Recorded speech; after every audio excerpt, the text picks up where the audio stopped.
Alright, so this first type of example, we're trying to determine the coefficients. Remember, that's a number in front of a variable term. So the coefficients of x cubed and x squared, right? So those are what we're looking for. Alright, so let's take a look at number 2. So number 2, here's the x cubed. So the coefficient of x cubed is 10, right? So all we're looking at is the number in front of the variable.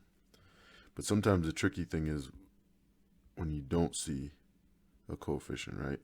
Like here with the x squared, I don't see a number in front. So remember, there's always an invisible 1 there. And so the coefficient of x squared would be -1.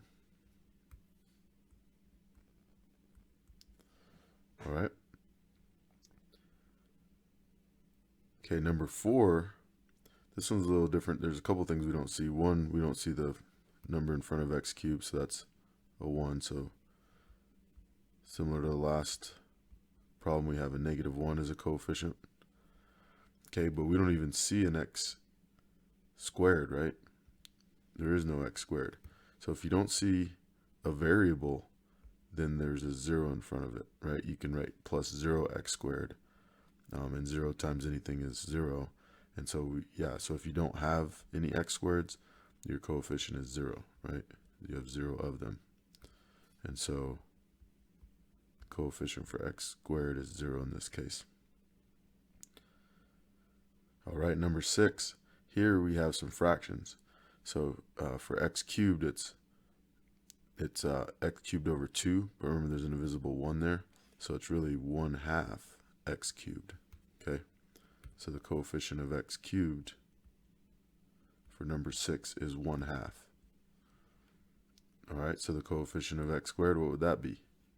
That's right, there's an invisible 1 there, so the coefficient would be -1/4. Okay, so the signs come with it, right? Like whatever sign is in front is part of the coefficient.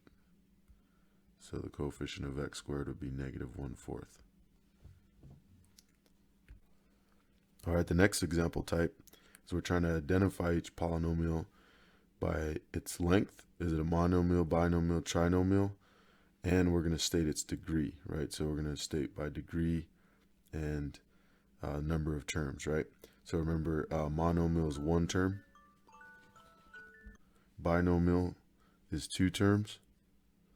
Trinomial is 3 terms. Okay. And its degree is the highest exponent, right? All right, so let's do the evens here. So number 8, our term is 5, right? Or our polynomial is just 5. So first of all, that's a monomial, right? 1 term.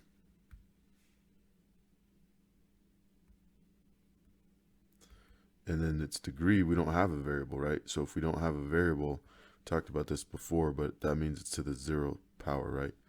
So anything to 0 power is 1, so it's really just 5 times 1. So so then this would be a 0th degree. Okay, so it's a 0 degree monomial, or 0th degree monomial. All right. Number 10. Here we have another monomial, right? There's nothing we're adding or subtracting. It's just 1 term. It's a bunch of things multiplied together, a bunch of numbers and variables. And so this is another monomial.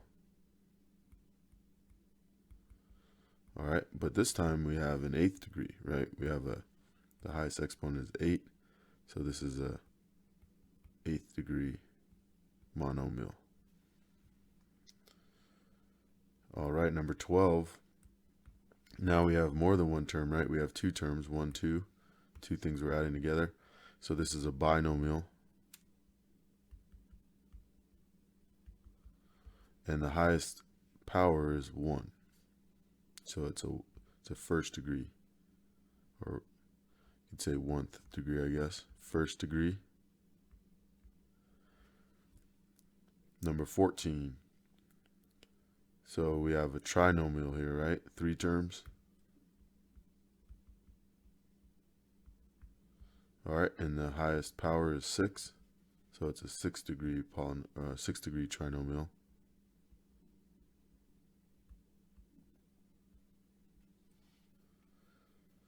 All right. So